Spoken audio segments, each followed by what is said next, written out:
আলহামদুলিল্লাহি রাব্বিল আলামিন ওয়াসসালাতু ওয়াসসালামু আলা সাইয়্যিদিল মুরসালিন আম্মা বা'দ ফাআউযু বিল্লাহি মিনাশ শাইতানির রাজীম বিসমিল্লাহির রহমানির রহিম আসসালাতু ওয়াসসালামু আলাইকা ইয়া রাসূলুল্লাহ ওয়া আলা আলিকা ওয়া আসহাবিকা ইয়া হাবিবাল্লাহ আসসালাতু ওয়াসসালামু আলাইকা ইয়া নবিয়াল্লাহ ওয়া আলা আলিকা ওয়া আসহাবিকা ইয়া নূরাল্লাহ। প্রিয় ইসলামী ভাইয়েরা এবং মাদানী চ্যানেলের দর্শক শ্রোতা, আলহামদুলিল্লাহ প্রতিবার নেই আজও আমরা আপনাদের মাঝে উপস্থিত হয়েছে মাদানী চ্যানেল বাংলার ধারাবাহিক অনুষ্ঠান চোখের তারা নামে মোহাম্মদ অনুষ্ঠান নিয়ে। তো কাজেই দূরে এবং কাছের দেশ প্রবাসের যে যেখান থেকে আমাদের দেখছেন সকলকে জানাই আন্তরিক শুভেচ্ছা ও মুবারকবাদ। প্রিয় দর্শক, আসুন প্রথমে দুরূদ পাকের একটি ফজিলত আমরা প্রতিনিয়ত শুনে আসছি, আজও শুনে নিই। নবী করিম রউফুর রহিম হুজুর আকরাম সাল্লাল্লাহু আলাইহি ওয়াসাল্লাম ইরশাদ করেন, মান সাল্লা আলাইয়া সালাতা ওয়াহিদা সাল্লাল্লাহু আলাইহি আশারা, অর্থাৎ যে ব্যক্তি আমার প্রতি একবার দুরূদ পাক পাঠ করবে আল্লাহ সুবহানাহু ওয়া তাআলা তার প্রতি 10টি রহমত নাজিল করবেন। সুবহানাল্লাহ। সাল্লু আলাল হাবিব সাল্লাল্লাহু তাআলা আলা মুহাম্মদ সাল্লাল্লাহু তাআলা আলাইহি ওয়াসাল্লাম। প্রিয় ইসলামী ভাইরা, আমরা গত কয়েক এপিসোডের মধ্যে আমরা নবী করিম সাল্লাল্লাহু আলাইহি সাল্লামের নাম মুবারক শুনেছি, নবী করিম সাল্লাল্লাহু আলাইহি সাল্লামের নাম মুবারকের সংখ্যা শুনেছি এবং মুহাম্মদ শব্দের ব্যাখ্যাও আমরা শুনেছি।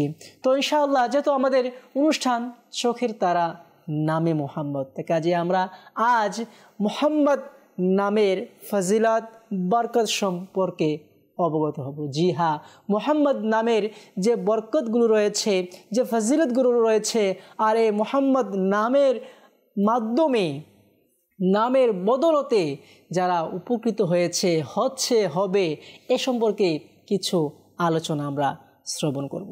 সাল্লু আলাল হাবিব সাল্লাল্লাহু তাআলা আলা মুহাম্মদ সাল্লাল্লাহু তাআলা আলাইহি ওয়াসাল্লাম। প্রিয় ইসলামী ভাইয়েরা, আল্লাহ সুবহানাহু ওয়া তাআলা কুরআনে পাকে সূরা বাকারার 37 নং আয়াতে কারিমার মধ্যে ইরশাদ করেন, বিসমিল্লাহির রহমানির রহিম, ফাতালাক্কা আদামু মির রাব্বিহি কালিমাতিন ফাতাবা আলাইহি ইন্নাহু হুয়াত তাওয়াবুর রহিম। আল্লাহ সুবহানাহু ওয়া তাআলা এই আয়াতে কারিমার মধ্যে ইরশাদ করছেন, ফাতালাক্কা আদামু মির রাব্বিহি কালিমাতিন। হযরতে আদম আলাইহিস সালাতু ওয়াস সালাম আল্লাহ পাকের পক্ষ থেকে কিছু কালিমা পেয়েছে, কিছু বাক্য পেয়েছে, কিছু সম্পদ পেয়েছে। কিভাবে? ফাতাবা আলাই। আর এই সম্পদের কারণে আল্লাহ সুবহানাহু ওয়া তাআলা তাদের তওবাকে কবুল করে নিয়েছে।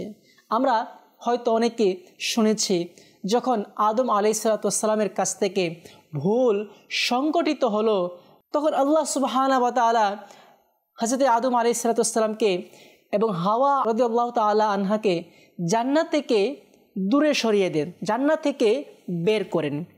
তখন আদম আলাইহিস সালাম তওবা করেন, আল্লাহ পাক অনেক দিন পর্যন্ত তওবা কবুল করেননি, হয়তো আমরা শুনেছি।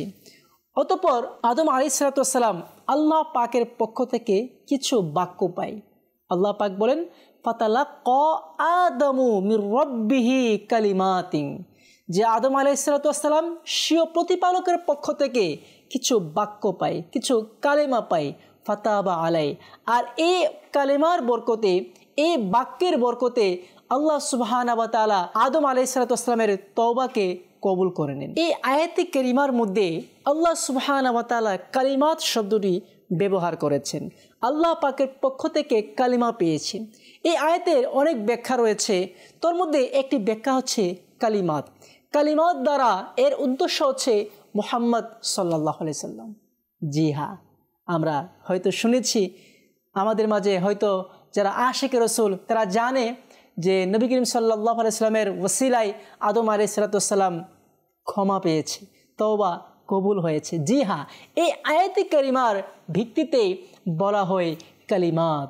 এই কালিমাত দ্বারা হচ্ছে আমার প্রিয় নবী রাসূল আরবি সাল্লাল্লাহু আলাইহি সাল্লাম আর যখন এক কালিমা পেয়ে নবী করিম সাল্লাল্লাহু আলাইহি সাল্লামের নাম পেয়ে, হয়তো আপনারা এমন হাদিসে পাকও শুনেছেন, আদম আলাইহিস সালামকে যখন সৃষ্টি করা হলো, জান্নাতে রাখা হলো, তখন আদম আলাইহিস সালাম মাথা উপরে তুললেন, আর তখন লা ইলাহা ইল্লাল্লাহ মুহাম্মাদুর রাসূলুল্লাহ এই নামটুকু দেখতে পেলেন। তিনি অবগত হয়ে গিয়েছেন যেহেতু আল্লাহ সুবহানাহু ওয়া তাআলার সাথে অপর একটি নাম, নিশ্চয় এটি আল্লাহ সুবহানাহু ওয়া তাআলার কাছে খুবই পছন্দনীয় হবে এবং কাছের হবে।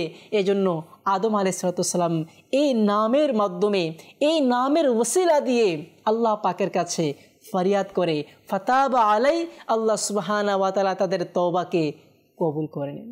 সুবহানাল্লাহ, সুবহানাল্লাহ। প্রিয় ভাইরা, এমনিতে নামে মুহাম্মদ নামের অসংখ্য ফাজিলাত ও বরকত বর্ণিত রয়েছে। আমরা গত অনুষ্ঠানেও মুহাম্মদ নামের কিছু বরকত শুনেছি। আসুন, এমন একটি ঘটনা বর্ণিত রয়েছে যা মারাকিশ শহরে সংঘটিত হয়েছে। বর্ণিত আছে, মারাকিশ শহরের পাশে একজন নেককার মহিলা বসবাস করত। জি হ্যাঁ, তার অভ্যাস ছিল যখনই তার কোনো দারিদ্রতা বা পেরেশান আসতো তখন উভয় হাত নিজের চেহারার উপর রাখতেন আর চক্ষু বন্ধ করে বলতো মুহাম্মদ সাল্লাল্লাহু আলাইহি সাল্লাম। বাস মুহাম্মদ নামের বরকতে তার পেরেশানি দূর হয়ে যেত। সুবহানাল্লাহ। যখন সেই মহিলাটি ইন্তেকাল করলো, মারা গেল, কবরে শায়িত করা হলো, আল্লাহু আকবার, তার কোনো এক আত্মীয় তাকে স্বপ্নে দেখে জিজ্ঞাসা করলো যে আপনি কি কবরে প্রশ্নকারী দুজন ফেরেশতা তথা মুনকার নাকিরকে দেখেছেন? সে উত্তর দিল, হ্যাঁ আমি দেখেছি, তারা আমার কাছে এসেছিল। তাদেরকে দেখে আমি আমার উভয় হাত, আল্লাহু আকবার, আমার চেহারার উপর রেখে বললাম মুহাম্মদ। সুবহানাল্লাহ। যখন আমি চেহারা থেকে হাত সরালাম তখন দেখি তারা উভয় ফেরেশতা আমার কবর থেকে চলে গিয়েছে। সুবহানাল্লাহ। অর্থাৎ কবরের প্রশ্নের সম্মুখীন হওয়া থেকে ওই মহিলা বেঁচে গিয়েছে একমাত্র নামে মুহাম্মাদের বরকতে। সুবহানাল্লাহ। দেখুন, এই বর্ণনাতে আমরা শুনতে পেলাম যে এক মহিলা, আল্লাহু আকবার, কত আশিকে রাসূল ছিল। হ্যাঁ, নবী পাকের মহব্বতকারী ছিল, নবী পাককে ভালোবাসতো, নামে মুহাম্মদকে সম্মান করত, যার বদলেতে আল্লাহু আকবার তার কবরের প্রশ্ন করা হয়নি। আর প্রশ্ন করা হয়নি মানে সে কবরের আযাব থেকে বেঁচে গিয়েছে। সে জান্নাতি হাওয়ায়, আল্লাহু আকবার, জান্নাতি বিছানায় শুয়ে রয়েছে। সুবহানাল্লাহ, সুবহানাল্লাহ। আসুন, মুহাম্মদ নামের আরও কিছু বরকত আমরা শুনে নিই। হাদিসে পাকের মধ্যে এসেছে, রাসূল করিম সাল্লাল্লাহু তাআলা আলাইহি ওয়া সাল্লাম ইরশাদ করেন, যার পুত্র সন্তান জন্ম হলো আর সে আমার ভালোবাসা ও বরকত লাভের জন্য, আল্লাহু আকবার, তার নাম মুহাম্মদ রাখলো, তো সে এবং তার পুত্র উভয়ে জান্নাতে প্রবেশ করবে। সুবহানাল্লাহ। অর্থাৎ যে নিজের ছেলের নামকে মুহাম্মদ রাখবে সেও জান্নাতে প্রবেশ করবে, তার সন্তানও জান্নাতে প্রবেশ করবে। যা কানজুল উম্মাল কিতাবের মধ্যে বর্ণিত রয়েছে। আল্লাহু আকবার, আল্লাহু আকবার।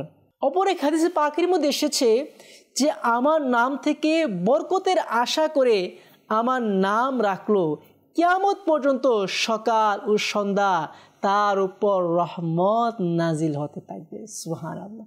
প্রিয়, এমনই করে অসংখ্য ফজিলত রয়েছে, এমন অসংখ্য আল্লাহু আকবার ঘটনা বর্ণিত রয়েছে, বর্ণনা বর্ণিত রয়েছে এই মুহাম্মদ নামের বরকতসমূহ। আল্লাহু আকবার। সাল্লু আলাল হাবিব সাল্লাল্লাহু তাআলা আলা মুহাম্মদ সাল্লাল্লাহু তাআলা আলাইহি ওয়া সাল্লাম। প্রিয়, মুহাম্মদ নামকে সম্মান করার কারণে, মুহাম্মদ নামের বরকতে কত বড় বড় গুনাহগারকে আল্লাহ সুবহানাহু ওয়া তাআলা ক্ষমা করে দিয়েছেন, মাফ করে দিয়েছেন, এমন অসংখ্য ঘটনা বর্ণিত রয়েছে। আসুন, আমি একটি ঘটনা হাদিসে পাকের আলোকে আপনাদের মাঝে উপস্থাপন করার চেষ্টা করছি। কিতাবের মধ্যে বর্ণিত রয়েছে, কানা ফি বনি ইসরাঈলা রাজুলুন, বনি ইসরাইলে একজন ব্যক্তি ছিল, আসাল্লাহু মিআতাই সানাতিন, ওই ব্যক্তি আল্লাহ পাকের নাফরমানি করেছে 200 বছর। জি হ্যাঁ, 200 বছর সে আল্লাহ পাকের নাফরমানি করেছে। সুম্মা মাতা, অতঃপর সে মৃত্যুবরণ করেছে। فأخذوا برجله فألقوه على مزبلة فأوحى الله تعالى إلى موسى عليه الصلاة والسلام তখন ওই কওমের লোকেরা তাকে তার পা ধরে তাকে টেনে হিচড়ে তাকে ময়লার স্তূপে ফেলে দিয়েছে। তখন আল্লাহ সুবহানাহু ওয়া তাআলা মুসা আলাইহিস সালাতু ওয়াস সালামের প্রতি ওহী নাজিল করলেন। আল্লাহু আকবার, কি ওহী করলেন? আন উখরুজ ফাসাল্লি আলাইহি, আল্লাহ সুবহানাহু ওয়া তাআলা ওহী নাজিল করলেন, হে মুসা তুমি তাকে এ থেকে বের করো এবং তার জানাজার নামাজ আদায় করো। আল্লাহু আকবার। ক্বালা ইয়া রাব্বি বানু ইসরাঈলা শাহিদু আন্নাহু আসাকা মিআতা সানাতিন, হে আল্লাহ আমার কওম বনি ইসরাঈলা তারা তো সাক্ষ্য দিচ্ছে সে 200 বছর তোমার নাফরমানি করেছে, তোমার অবাধ্য হয়েছে। আল্লাহু আকবার। ফাআওহাল্লাহু তাআলা ইলাইহি হাকাযা কানা, আল্লাহ সুবহানাহু ওয়া তাআলা বললেন, হে মুসা এমনই, লোকেরা যা বলছে ঘটনা আসলে সত্য। আল্লাহু আকবার। ইল্লা আন্নাহু কানা কুল্লামা নাশারাত তাওরাতা ওয়া নাযারা ইলা ইসমি মুহাম্মাদিন সাল্লাল্লাহু আলাইহি সাল্লাম ক্বাব্বালাহু ওয়া ওয়াদাআহু আলা আইনাইহি ওয়া সাল্লা আলাইহি। সুবহানাল্লাহ। আল্লাহ সুবহানাহু ওয়া তাআলা মুসা আলাইহিস সালামকে বললেন, হাকাযা কানা, হে মুসা অবশ্যই তোমার কওম যা বলছে সত্য বলছে। ইল্লা, কিন্তু তার মধ্যে একটি আমল ছিল, একটি গুণ, একটি বৈশিষ্ট্য তার মাঝে ছিল। সেটা কি বলা হচ্ছে? কানা কুল্লামা নাশারাত তাওরা, যখন সে তাওরাত খুলতো, ওয়া নাযারা ইসমা মুহাম্মাদিন, এবং মুহাম্মদ সাল্লাল্লাহু আলাইহি সাল্লাম নামকে দেখতো। আল্লাহু আকবার। ক্বাব্বালাহু ওয়া ওয়াদাআহু আলা আইনাইহি ওয়া সাল্লা আলাইহি, যখন সে নামে মুহাম্মদ দেখতো তখন আল্লাহু আকবার সে নামে মুহাম্মদকে চুম্বন করত এবং নিজের চোখে মালিশ করত এবং নবী করিম সাল্লাল্লাহু আলাইহি সাল্লামের প্রতি দুরূদ শরীফ পাঠ করত। আল্লাহু আকবার। ফাশাকারতু যালিকা লাহু, আমি এজন্য তার প্রতি খুশি হয়ে গিয়েছি, তার প্রতি সন্তুষ্ট হয়ে গিয়েছি। ওয়া গাফারতু যুনুবাহু ওয়া যাওয়াজতুহু ৭০ হাওরা। আল্লাহু আকবার। আল্লাহ সুবহানাহু ওয়া তাআলা ইরশাদ করছেন, হে মুসা এই আমলের কারণে আমি তার প্রতি খুশি হয়ে গিয়েছি, তার প্রতি সন্তুষ্ট হয়েছি এবং তার গুনাহসমূহ ক্ষমা করে দিয়েছি।